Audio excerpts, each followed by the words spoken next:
Alpine's a little tired today. I think because we've been at this for too long tonight. But it's part of it, Alpine. You signed up for this, buddy. You're no longer needed. Go back to sleep. I don't have any more chips. Guys, welcome to On the Porch. This is the first episode of On the Porch, and I named it On the Porch because I enjoy, believe it or not, I like hiking and all of those things with my dog as well. I very much enjoy those things. But one of my favorite things to do is sit on the porch with my dog and enjoy a good scenery, enjoy a good drink, whether it be a coffee in the morning or a beer at night. It's one of my favorite things to do.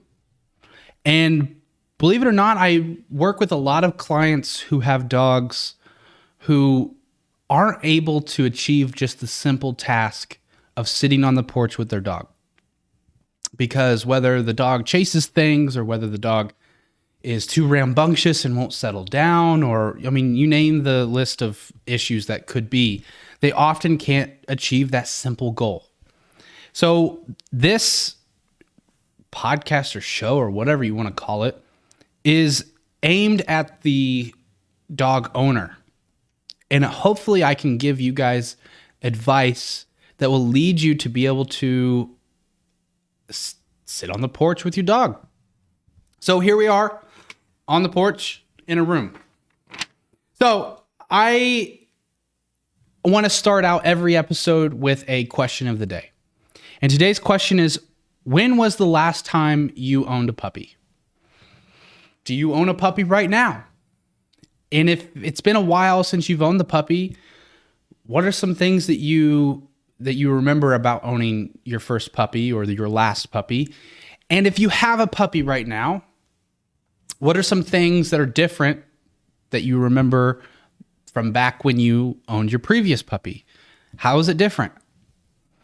Leave your comments, leave your answers below in the comments. And I'm very curious to read those. I will read those and I will reply to those. And if you have questions, also leave those in the comments. If you find anything in this video that is interesting, helpful, whatever, like this video, help us find more people who might benefit from it. And if you like and you want to see more of this, subscribe to the channel and hit the notification bell so you know when we upload more. Okay, so again, main thing I want to talk about today is puppy raising. There is a lot of confusion out there as far as how to raise a puppy, what's most important when raising a puppy, and you hear a lot of words like socialization and puppy training and all of these different things that I want to kind of clear up. So first things first, I want to just answer the question, what is a puppy? I think we can all agree that puppies don't typically lose their puppiness until about 1.5 to 2 years of age. Now that is when you would consider a dog to be full grown, physically and mentally. You can meet a 1.5-year-old puppy or dog, and they're still very puppy-like. They're very rambunctious, and they're very playful, and they've got all of the energy in the world. And then you meet a 2-year-old, 2.5-year-old dog, and they're a little bit more laid back, like Alpine. When you're not interacting with him, he's sleeping. You take him outside, he wants to run and play, but then you bring him back inside, and he wants to sleep. And that's a little bit more of a dog rather than a puppy. When it comes to behavior and training, I consider a puppy to be between 0 and 7 months. And the reason that I look at it this way is because, similar to a child, if you have let's say a 12-year-old, they're not full grown. They're very immature at that time, but yet you may have expectations on them that resemble that of the responsibilities of an adult. Doing their chores, doing their homework, having, standards and expectations as far as their behavior goes.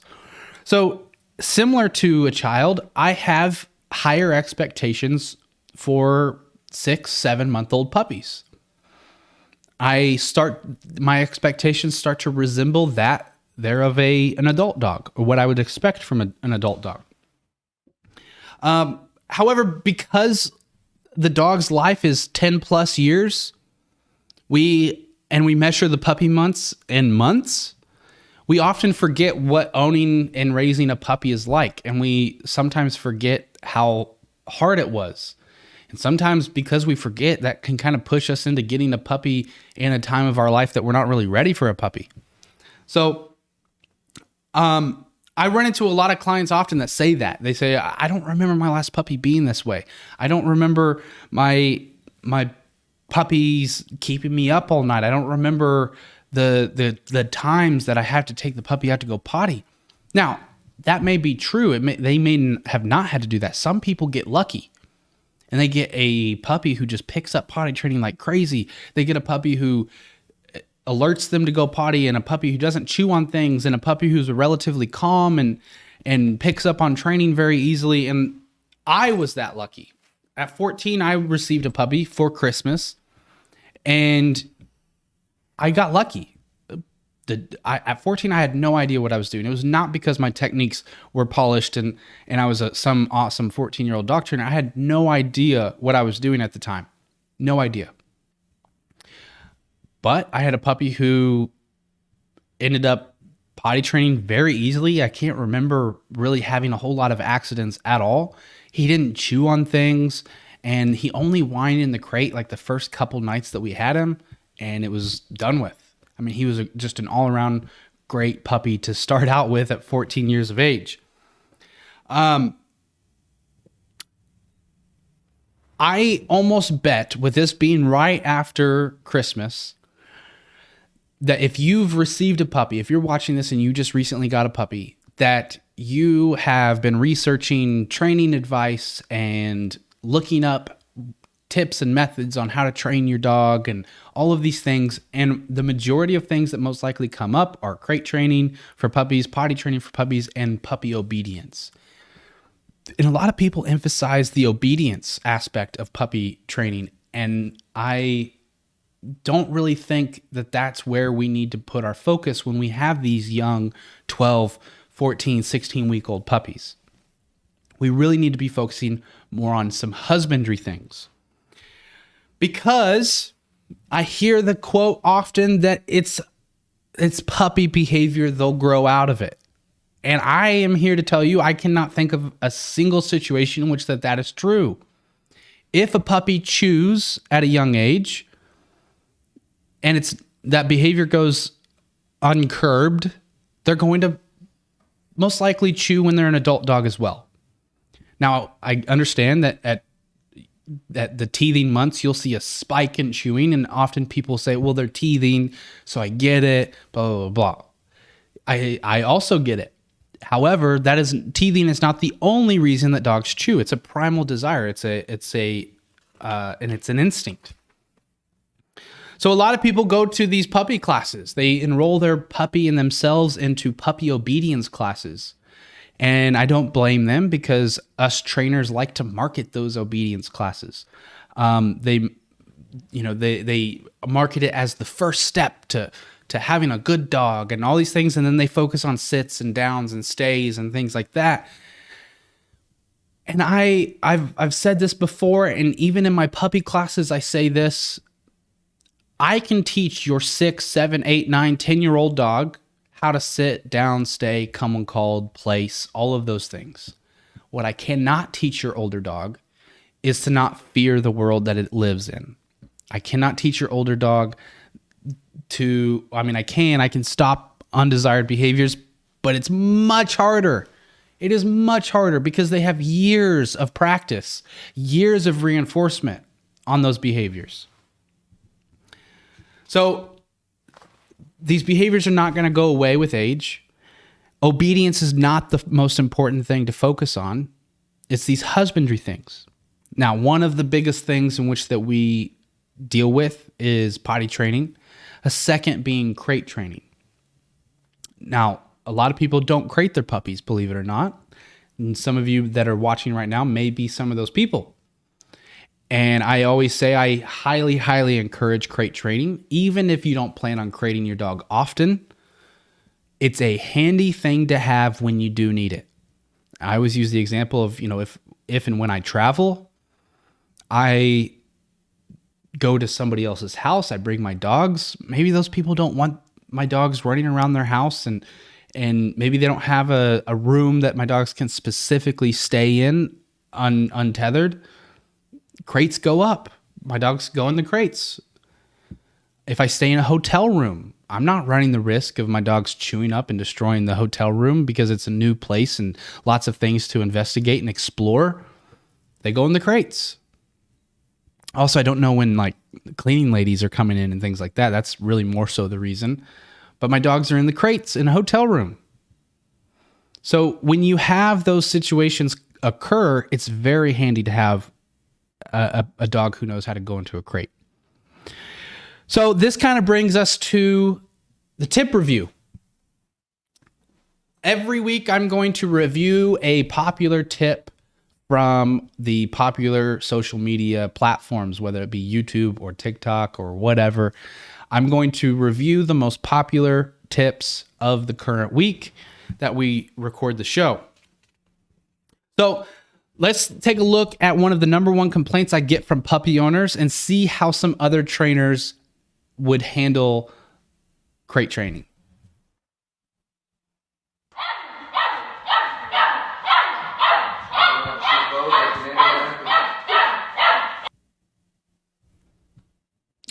All right, so there we have a trainer who is letting a puppy just cry it out, learning, I guess, he's taking the cry it out method. Now we have a trainer who responded to that video, so let's take a look at that. Y'all know that that's neglect, right? That is literally how you create separation anxiety. And somebody's probably paying him thousands. I mean, 1.1 million followers, he has to be good, right? Yep, he's very good at getting followers. If you are struggling with crate training, you need to put your puppy on a schedule. You're probably realizing right now that you had no idea what you were signing up for, and if you could do it again, you might have not gotten a puppy. Those little fuckers are chaotic. But what your puppy needs is a lifestyle that is best suited around your lifestyle and healthy enrichment tools. If you can meet your dog's biological needs, both physically and mentally, then crate time, nap time, break time, the time to just chill out will become super easy. But if you're not meeting those biological needs, you haven't done research on the breed, you're not giving your dog healthy enrichment opportunities, then they're gonna cry in the crate. Your dog wants to live. And if you'd like more free help, I'm not gonna promote myself, go to her. All right.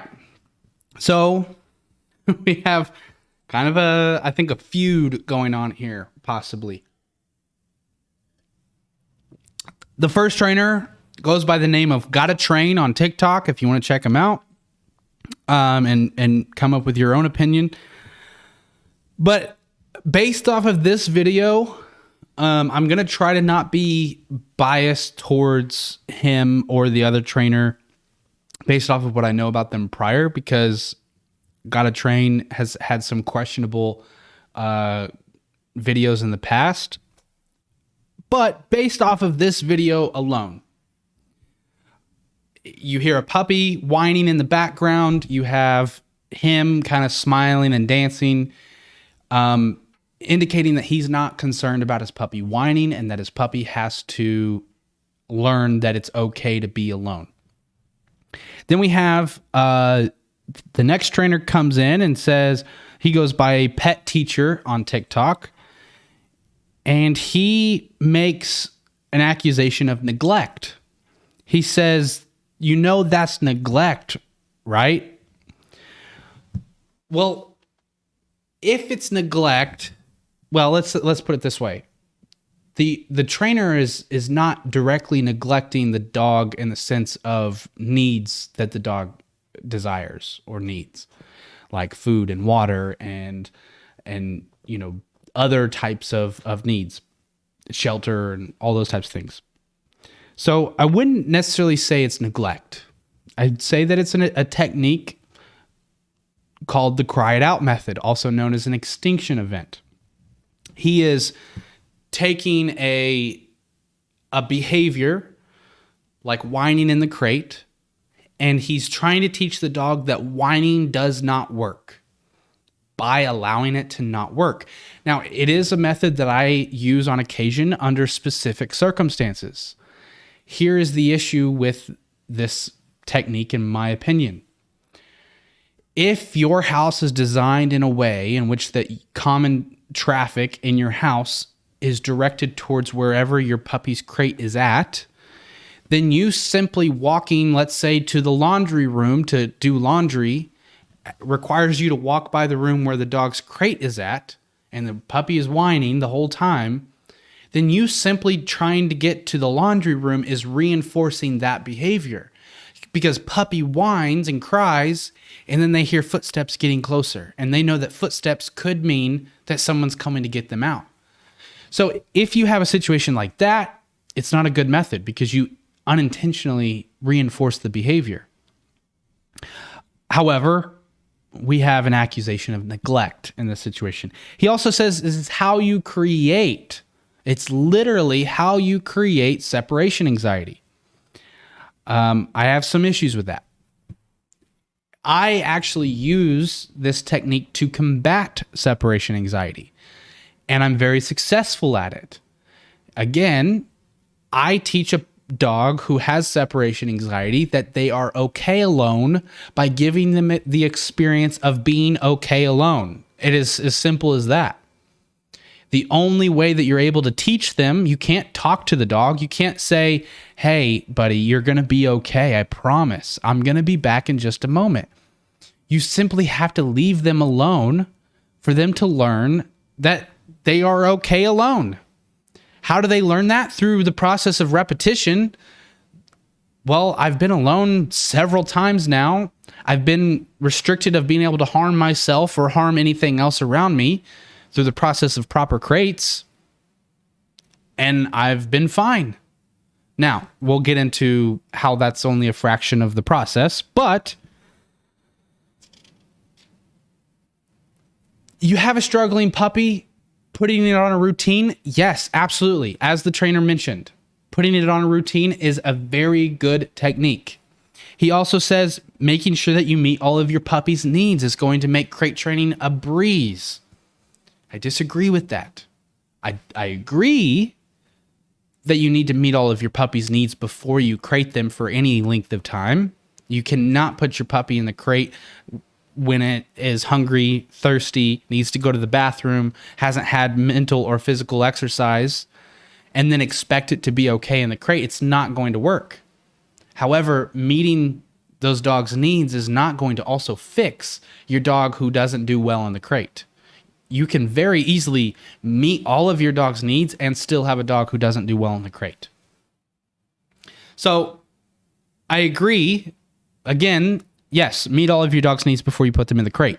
I disagree that that's going to fix your issue or even possibly make it easier. And I think ultimately that's an issue because he's creating confusion. Because you, as the viewer, has a puppy at home and you go, great, okay, I'm going to meet all my puppy's needs, and however, which way you interpret that, because he kind of leaves it open for interpretation. And then I'm going to put my puppy in the crate. Well, then your puppy's still not doing well in the crate. Your puppy's whining and crying and barking. Well, that leaves you confused as far as why is this not working? You think you're doing something wrong, or you come to the conclusion that that is not just all that the puppy needs. So, again, this is a tip review, ultimately based off of just what we got in the video. I give this video a 4.8. Here's why. I give it a 4.8 and not less because what the trainer or the pet teacher says in the video is not necessarily wrong, other than his accusations of neglect and creating separation anxiety. That part is false.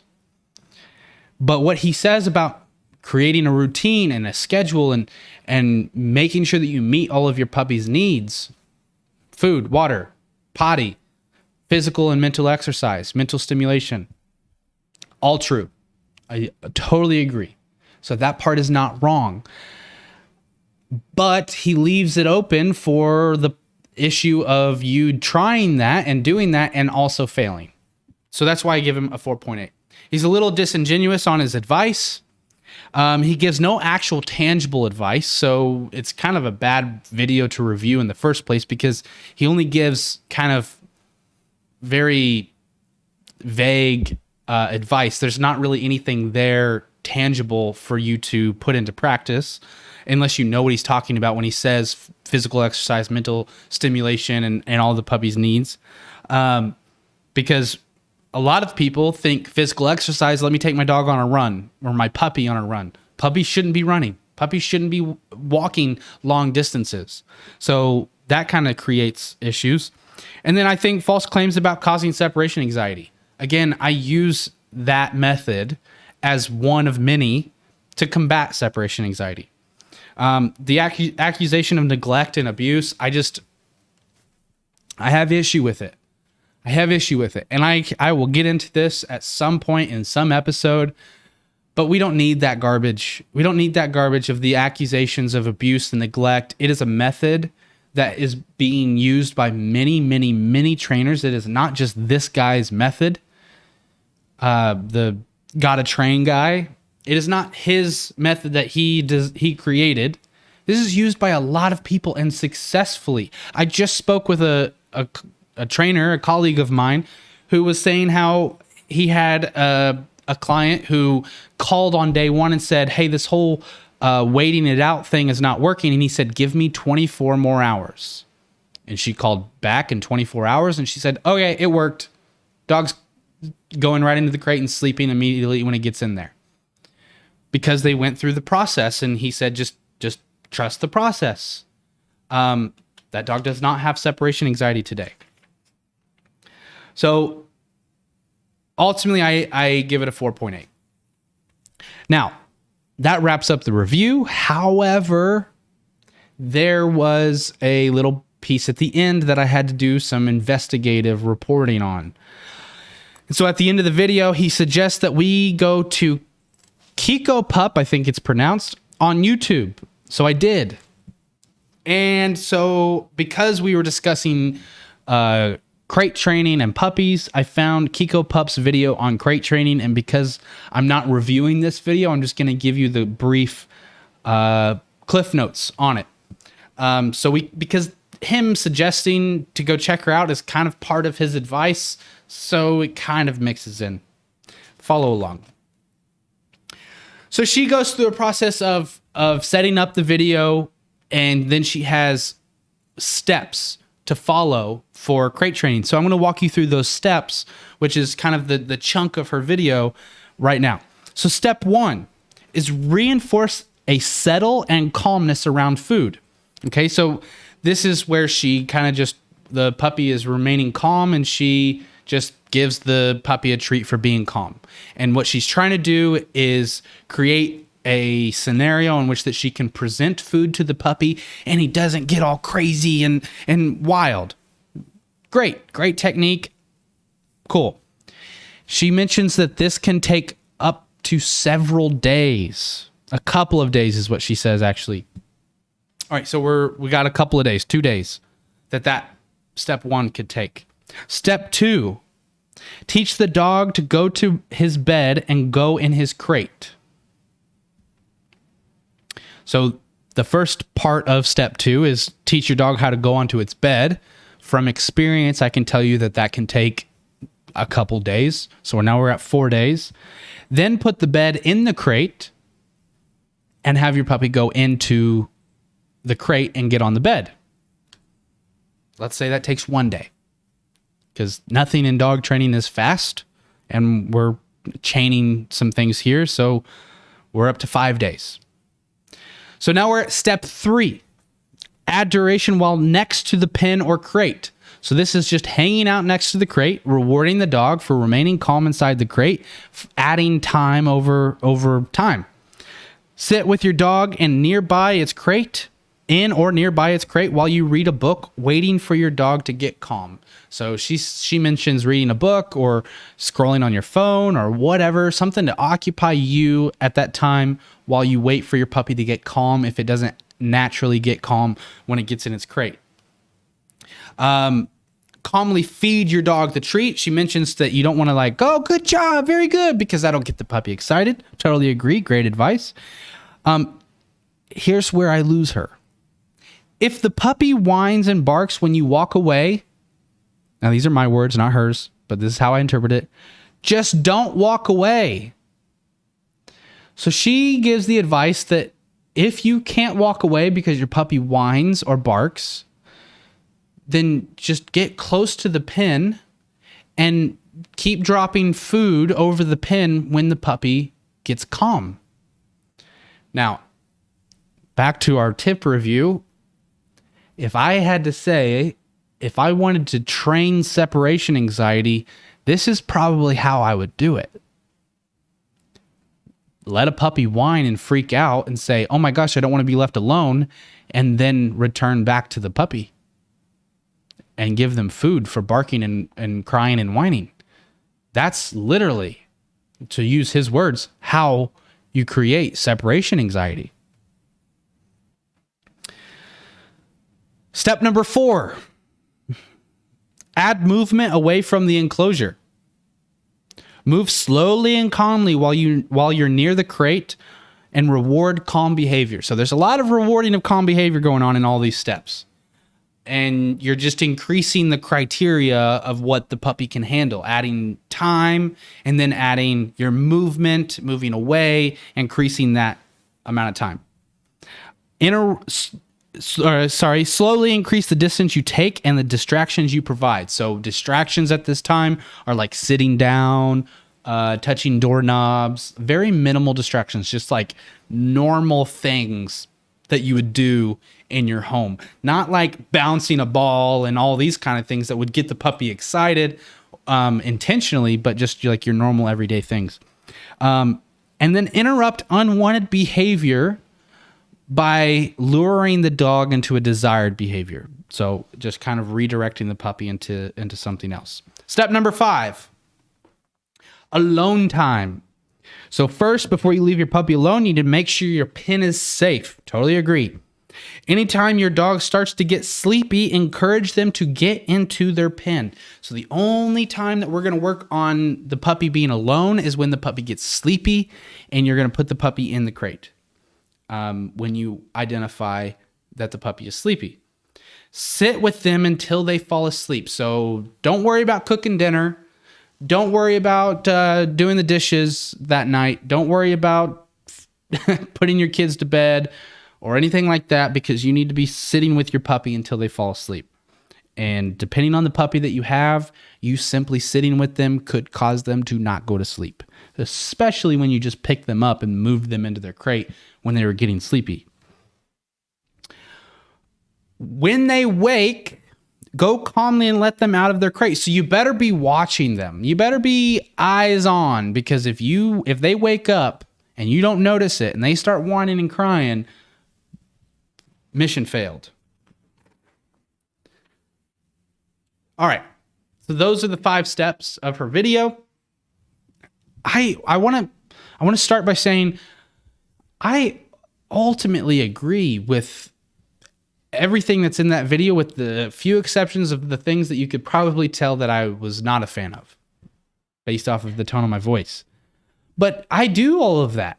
When I crate train a puppy, I want them to have calmness inside the crate. I want them to have positive associations with the crate. I use food. I love the technique of taking peanut butter and smearing it in the back and teaching the puppy to go in there and just lick the peanut butter. I work on duration and their enjoyment of the crate all at the same time. My wife trained her dog to get into her crate better than I've ever seen any trainer do it.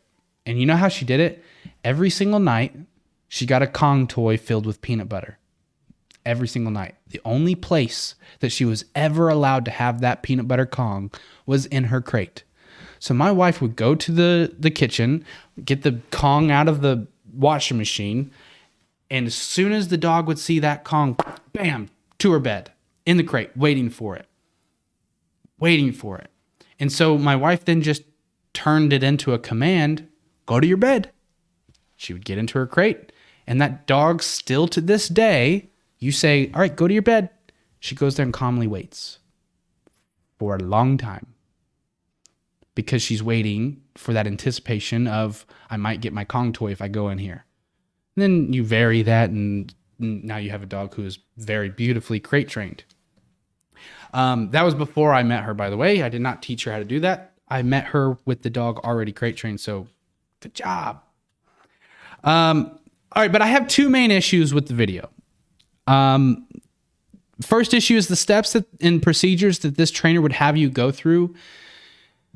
I stopped counting, but we're up to 5 days when I stopped counting. Okay, that's a relatively short amount of time when it comes to crate training. But she gives no advice at all of what you're supposed to do in the meantime. So when your puppy is not yet crate trained because you haven't gone through all these steps because you haven't had enough time, but it's time to go to bed or it's time for you to go to work and you need to leave your puppy alone, what do? Is she suggesting that we take time off of work when we get a puppy? That's not realistic. It's not realistic. I'm not saying she's saying that, but I'm just saying based off of her advice and also the advice of the trainer that we watched before in the TikTok video, it sounds like we're not allowed to let our puppy cry at all. But at the same time, it's going to take a while to get them crate trained. What are we to do in the meantime when life has to go on? When I have to cook dinner, when I have to go to work, when I have to go to sleep, what am I to do in the meantime? So, the second issue that I have is that in the beginning of the video, we didn't discuss this, is that she disingenuously explains extinction events. Okay? And I can't see the quote right now, so I'm going to have Kenna read the quote. Oftentimes, trainers will simply put the dog in a pen and suggest ignoring the behaviors you dislike. However, this can cause an extinction burst where the dog can become frustrated, the behaviors become more intense, and the dog's behavior and emotions begin to vary. Very nicely read, Kenna. Thank you so much. So, again, the information that is there is correct, but not all of the information is there. That's my issue. She explains the extinction event as what it's going to do is it's going to cause the behavior to get worse. But as Phil Bryan puts it, the behavior is going to get worse. But he says this will continue for an indeterminate period of time, depending in the larger sense on how long the habitual behavior had been ingrained for and how vital it was to social and physical survival. He's talking about an extinction event or extinction bursts. So what we're talking about here is it gets worse before it gets better. And here's the good news. As he puts it, depending in the larger sense on how long the habitual behavior had been ingrained for, we're talking about a puppy. Nothing is ingrained yet other than its instincts. So we're not dealing with an ingrained behavior here. We're not going to be dealing with weeks worth of long-term extinction bursts like you would with an older dog and using this method. Now, every puppy comes default with separation anxiety. Every single puppy. It's ingrained in them instinctually. So we are dealing with a social or a physical survival technique in the puppy when they cry and whine. Because if I'm separated from a parent-like figure, the one who is to be caring for me, because as a puppy, I'm very well aware I'm not capable of caring for myself, then I get stressed. I get freaked out.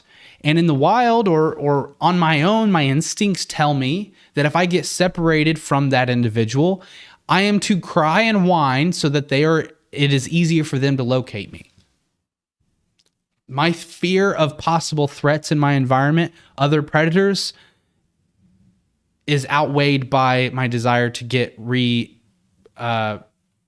united with my parent or my caregiver. So again, we're disingenuous with our descriptions. I've been using that word disingenuous a lot, but I would say that both videos you could kind of wrap up by just saying that they're disingenuous.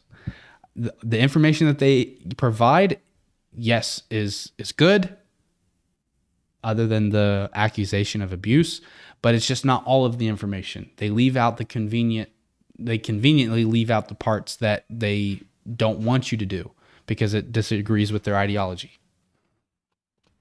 Okay.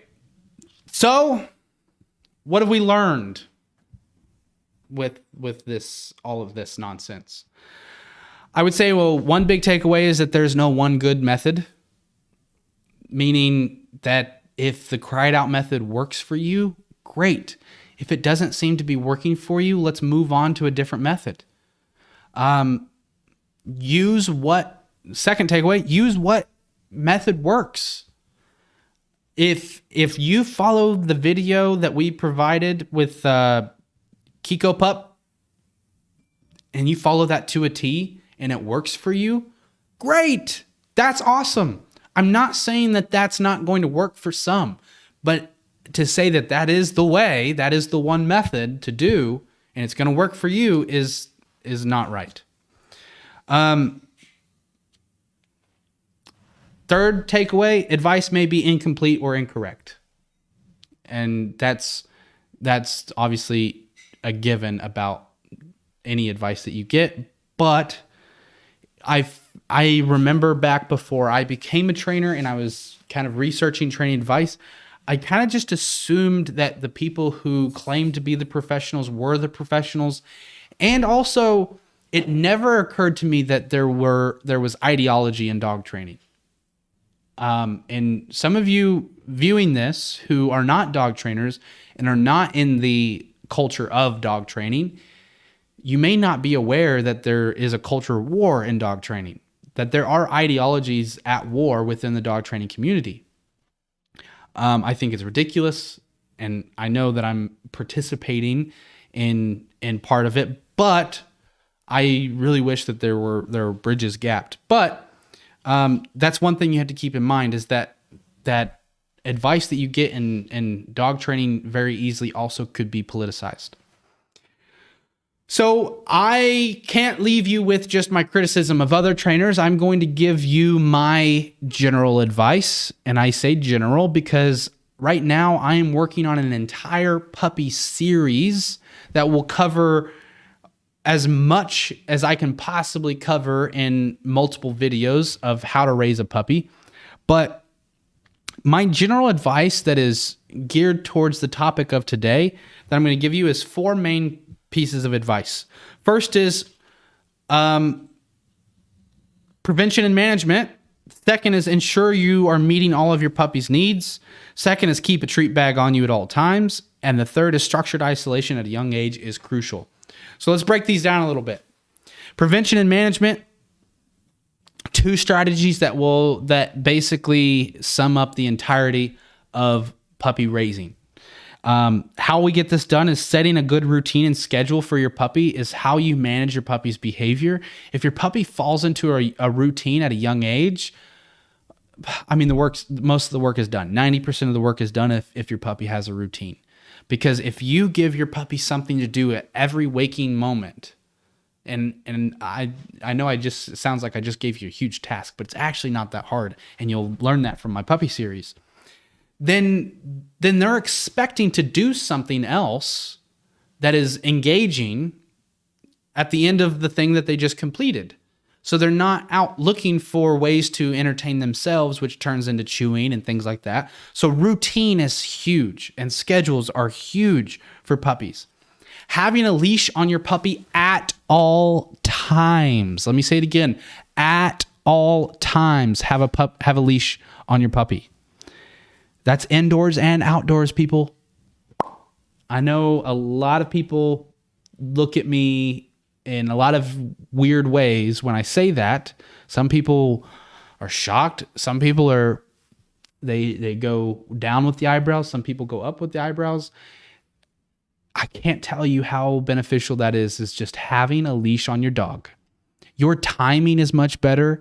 You're able to manipulate the dog in ways in which that you aren't able to without the leash. You're able to give your dog instant feedback if they're getting into something they're not supposed to.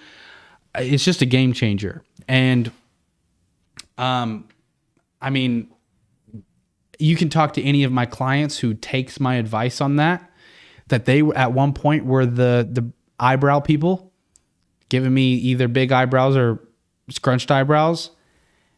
And after they commit to that for even just a couple of days, they go, oh my gosh, it's so much better. And I always tell people when I'm trying to convince them to take that advice, because it's hard advice to take at first, I always tell them, if you take this advice and you do this, I guarantee you in a couple weeks' time, it's going to be harder for me to convince you to get rid of the leash than it was for me to get you to put the leash on the dog, because it sometimes can become a crutch, which I would much rather that than the puppy getting into dangerous, destructive, or rude behaviors.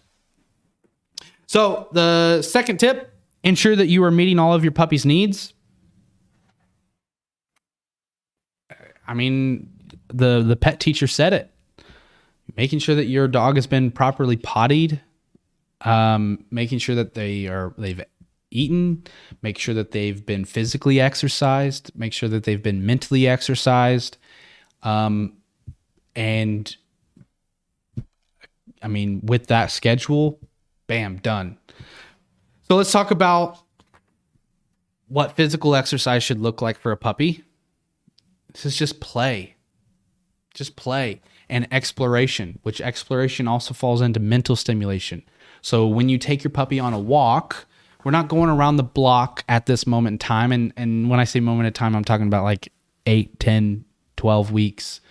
You want them to explore their own environment, their surroundings, their yard. Give them the opportunity to explore. Give them the opportunity to play. You may go down the sidewalk a little bit, allowing them to sniff and look and just experience where they live. Kind of learn their boundaries. Playing, make sure that there's an instrument involved, a toy, so that you don't become the instrument. Your hands don't get chewed up and all that kind of stuff. Having structure in play is very important. It's not just a mindless, here's the ball, go get the ball, bring the ball back, and I'm going to throw it again, and you bring it back, and I'm going to throw it again. Put some rules and boundaries to it. You're not jumping on me to get the toy. The game will end if you do that. If you bite on me more than you bite on the toy, then the game will end. And I'm not talking about accidental.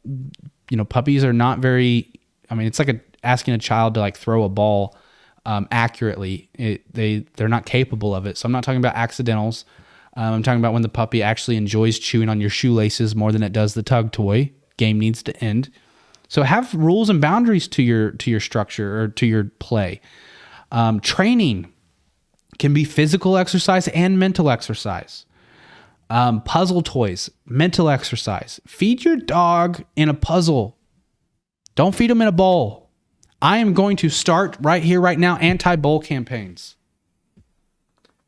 Don't feed your dog in a bowl. All this does is it creates, let me put it this way. All feeding your dog in a bowl does, there we go, words, is it allows you to miss out on huge, huge training opportunities. If you feed your dog out of a puzzle or out of a treat pouch, and I'm talking about putting the dog's kibble in your treat pouch and using that as rewards throughout the day, then you're going to catch so many opportunities to mentally, physically stimulate your dog. Guys, taking your 4 or 5 pieces of kibble and just dropping it in the grass and then letting your puppy search for that kibble and find it, that's exhausting to a puppy.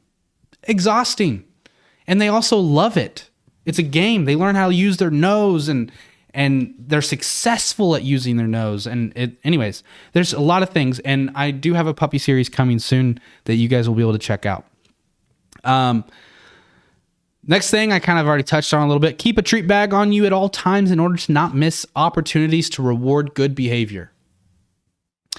If your puppy relaxes in its crate, reward it. If your puppy gets into the crate without you prompting it, reward it. If your puppy waits at the door when you open it, reward it. If your puppy chooses a bone over your shoe, reward it. I mean, anything and everything. I am very generous with my food. If your puppy chooses you over a stranger, reward it. If your puppy is easily called off of another dog, reward it. If you're able to get your puppy's attention with just its name, reward it. If you say its name and it looks at you, reward it. Anything and everything that you like that your puppy did, reward it. Even if there's a chance that your puppy has no idea why it's getting a reward, I would much rather you over-reward, be very generous with your rewards, than you to be stingy with your rewards. Creating good behavior and preventing bad behavior is the formula for good puppy raising and good puppy training. Structured isolation at a young age. Tip number 4. How you go about existing with your puppy is a huge determiner on whether you're creating issues or preventing issues. So I encourage you at a young age, even at 12 weeks of age, and I don't typically start this training until the dog is 12 weeks of age. I'm actually, side note, unrelated, I actually don't really like getting puppies into owners' homes before 12 weeks. I think that all those weeks, up to 12 weeks, are very important to be spent with the litters. But start structured isolation very early, because at a younger age, the younger that your dog learns that being left alone is okay, then the less you are likely to experience separation anxiety. So what is structured isolation? Structured isolation can be crate training, as we mentioned before, but do this while you're home. A lot of people make the mistake of the only time puppy goes in the crate is A, at night, and B, when the human leaves to go to work. Well, that's not very fun. That kind of sucks. So now I'm starting to have some negative associations with the crate. I don't really like the crate. So use the crate even when you're home, when you're cooking dinner or whatever. The other thing is use back ties, back to the leash, having a leash on your dog at all times. You can tie it off to a table while you go into the kitchen. I generally, depending on where I live and how my house is structured, I generally have a no dogs in the kitchen rule. Because, the kitchen is just kind of a danger zone for dogs. If you can prevent it, I encourage you to. Whether it's things on the counter that the dog is not supposed to have, or whether it's you moving a hot boiling pot of water from one sink to the other and you trip over a dog that's underneath your feet, and that's a disaster. I mean, it's just a hazard that you can avoid. So you walking into the kitchen, hook your dog to somewhere to where it can't get into the kitchen, and you go do your business. Even though you may only be 10, 15 feet apart, your puppy, they would prefer to be right there next to you. But you're teaching them in that moment that you're fine right there. Using pins, you're fine over there. You can see me, I can see you. I may walk around the corner and I may walk out of sight, but you're fine, and I come right back. It's very important for puppies to learn that at a young age. And trust me, back to my 14-year-old self with my new puppy, I was never separated from it. I was instructed to let the puppy sleep in the bathroom, where we set it up some, like a crate and pillows and blankets and everything. And after my parents would go to sleep, I snuck the puppy out of the crate and put it in my bed. I understand that when you have a new puppy, like, you want it to go everywhere with you and whatnot, but structured isolation is very, very important. Okay, so that kind of wraps up the puppy segment. We have, we've kind of covered a specific aspect of puppy training, but I hope that it's giving you enough advice that you can go forward with your new Christmas puppy and be successful going forward. And if you have questions, please put those in the comments below. You can put those down there. I'm going to read them. I'm going to answer them. We will get back to you on those. So utilize that down there. However, how I like to end these shows each week is I want to give a weekly challenge, and I will give 3 challenges: beginner, intermediate, and advanced. So this week's challenge, beginner challenge, is teach your dog to get on a dog bed. Simple enough, right? So this is the beginning aspects of place. Teaching your dog how Alpine is right now. He's sitting on a dog bed upon my instruction. Well, actually, no, I didn't put him there the last time. He walked over there.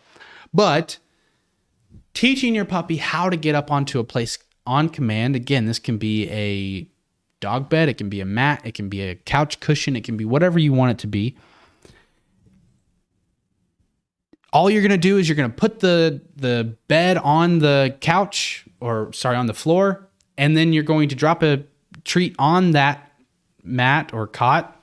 You're going to restrain your puppy, tell them the command place or bed or whatever you want to say, pizza, I don't care what you say, and then release the puppy to go get the treat. Simple enough.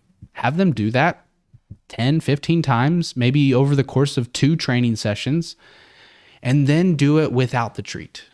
Only give the treat once your puppy gets there, investigates, finds out that there's not a treat there, then you drop the treat down. The treat comes from you at that point. So that's step 1. The intermediate, increase the time spent on the dog bed as you move about. So now your puppy already knows how to get up there. Now it's time to start working on how to stay up there. So you're going to be extra generous with those treats. Puppy gets up there, and good job. Move your feet, even if it's in place. Mimic movement. Reward, good job. Increase that time from 5 seconds to 10 seconds to 40 seconds to a minute to 2 minutes. And I would say cap it out at about 5 minutes. Once you get to 5 to 10 minutes, you're not really adding a whole lot of value to it any longer at that point. But you want to increase also the criteria of what you're doing, similar to what we talked about in that video from Kiko Pup. Again, I said I agreed with the majority of what she was saying. Is you want to increase the criteria of moving about and you sitting down and you standing up and you walking away, but break it down to as small of a step as you need to in order to kind of cater to your puppy or your dog. The advanced challenge is have your dog stay in a place as you move out of the room, slowly increasing the time spent away. So this is a stay even when you're out of sight. Again, working on that structured isolation. So the way that you're going to do this is once you have your dog staying on a place mat or a bed, you're going to step out of sight for a split second and return and reward heavily. Again, you're going to do the same thing, slowly increase the time. Maybe you go from 1 second to 5 seconds. And then you're going to slowly increase that time. If you hit a barrier that your dog really struggles at, just step before that barrier. If it's, let's say, 15 seconds, your dog loses it every time. Then work at 10 seconds or 8 seconds and work your way back up towards that 15-second mark. But most dogs get the game relatively quickly, and you can move up pretty quick.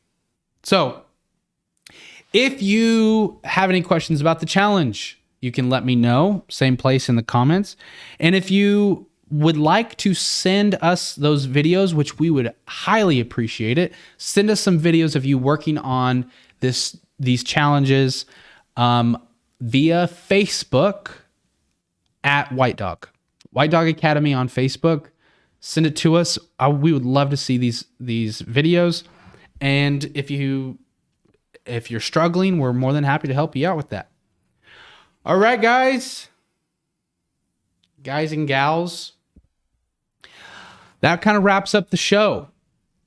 If you liked this in any way, shape, or form, if you just liked it because you liked laughing or because you found it interesting or you got a good tip from it, like the video, subscribe to the channel, and hit the notification bell so you know when we upload the next one. Also, share this with your friends. If you know anybody who might benefit from what we've talked about tonight, you know a friend who got a Christmas puppy, whatever the case may be, share it for us. All right, guys, that is all I have for you today. And we will see you next time. Take care, guys.